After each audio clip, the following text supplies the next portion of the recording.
Welcome back. Immigration in focus. The White House delaying a number of immigration-related executive orders that would reverse Trump-era policies. Next week, President Biden expected to sign orders establishing a task force to reunite families separated at the border and to increase refugee admissions, among other things. This following a slew of orders, including a reversal on Trump-era travel bans, strengthening the DACA program, and stopping construction of the border wall. Joining me now, former acting director of U.S. Immigration and Customs Enforcement and Fox News contributor Tom Homan. Tom, good morning. Great to see you. I'm going to start here and say this.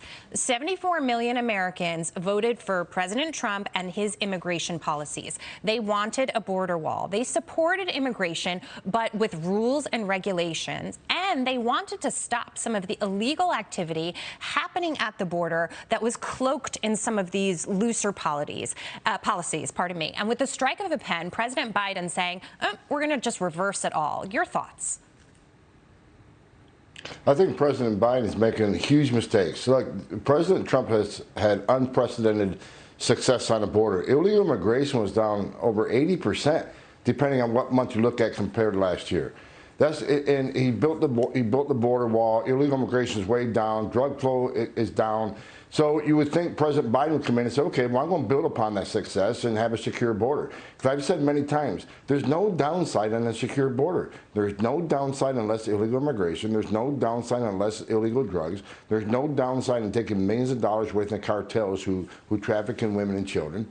There's no downside. So I can't understand why President Biden wouldn't come in and build upon success. Remember, he voted for border barriers in 2006 when he's a senator. He voted for walls.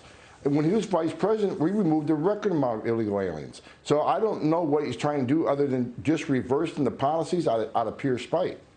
Well, one of the issues is this idea of a 100-day pause on deportations. Why is it, Tom, do you think that the administration is looking at this and basically saying, yeah, people who are here illegally, we're not going to deport them? Well, look, that's a travesty, right? Because they're asking sworn law enforcement officers, ICE officers, to ignore the law. They're also asking officers to not execute a judge's order. These people they've ordered a moratorium on, they've had due process at great taxpayer expense. And the federal judge says, you don't qualify to stay here. You either committed asylum fraud or you simply need to be returned to your home. And he issues a written order saying he has to be returned to Guatemala, El Salvador, whatever. And ICE officers' job is to execute those orders and send them home. Yeah. He's saying, no, we're not going to remove. And there's no carve-out. There's no carve-out for convicted criminals. I wrote an op-ed. Let's give an example. You have an MS-13 member who has a final order removal. He had due process. He has a conviction for rape. This order protects him. ICE can't remove him from the country. He's going to be on the streets, probably to re-offend against U.S. citizen. This policy, this memorandum puts our American communities at great risk. Tom, I want to ask you this. President Biden also ordering the DOJ to end private prison contracts as part of the administration's push for racial equality. Now, this order does not apply to private prison contracts with other agencies like ICE. However, the president is reportedly considering an executive order to phase out government contracts with private immigrant detention facilities. I want to get your reaction on this.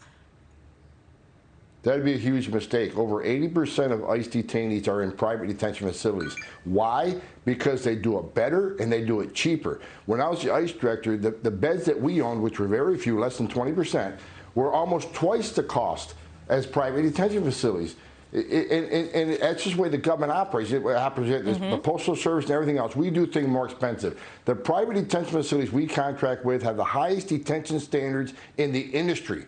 The highest detention standards in the world. Yeah. And their medical program is top notch. So there's no reason to do this other than caving to the left who wants to end private detention. Once again, Tom Homan, thank you so much. Great to see you this morning. Appreciate it.